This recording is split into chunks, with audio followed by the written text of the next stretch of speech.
In our culture, everything is usually distilled down to its most impactful component for profit. It's usually not good for the individual or the human community.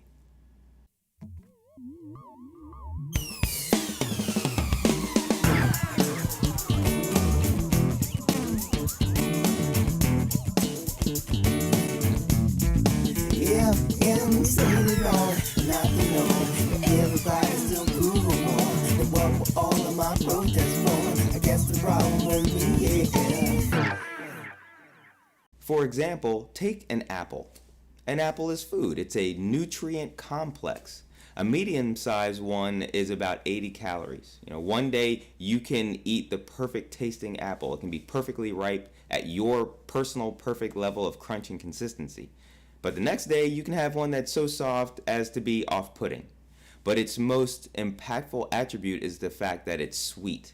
It's one of nature's most popular desserts. On the other hand, a candy bar is an invention based on the refined sugar process. Now, this is not a scientific video, but there are those who have said that refined sugar is essentially a drug. For about the same mass, a candy bar is about 6 times the calories as one medium-sized apple, and of course, without the nutrients. In the end, refined sugar will just leave a person malnourished, overweight, and hungry for more. For another example, what is it that we love about Christmas? Is it getting a chance to see family that we normally don't get to see?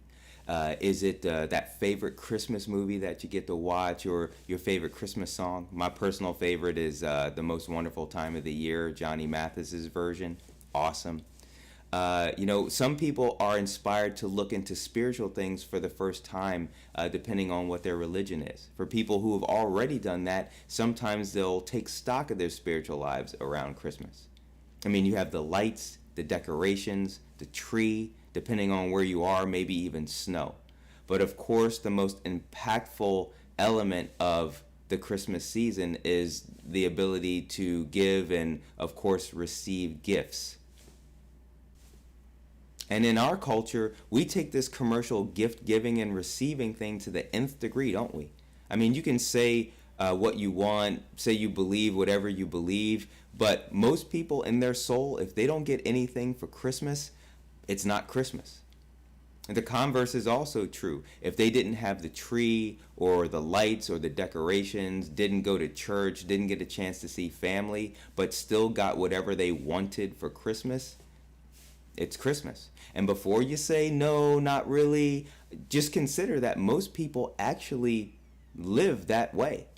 If they don't get what they want for Christmas from someone else, they'll just buy it for themselves.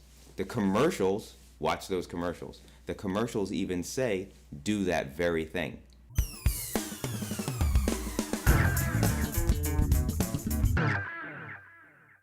A healthy monogamous relationship is the bedrock of the human community because it's the foundation of the nuclear family upon which civilization is built. As with many mammals, monogamy is not natural in humans.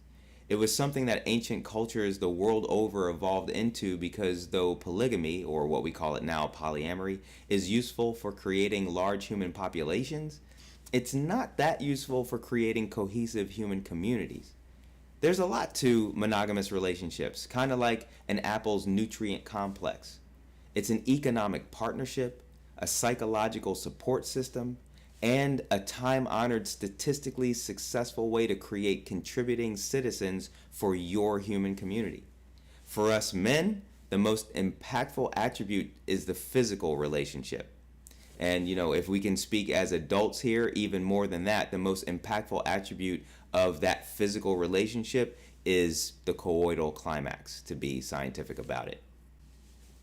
When the robust and complex nature of the monogamous relationship is distilled down to just the physical relationship, the end result is too often a chaotic mess of stressful responsibilities, from unwanted children to financial strain, disease, insecurity, strife, and an ironic loneliness, whether a man is in a relationship or not.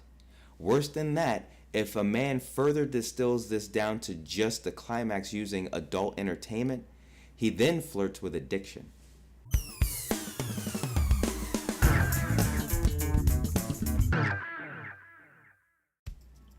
And that's what I mean to submit with this video. I mean, whether we're talking about sugar or Christmas shopping or using adult entertainment, maybe what addiction is outside of straight substance abuse, maybe what addiction is really our need or propensity to distill down everything to its most impactful component and then gorge on it.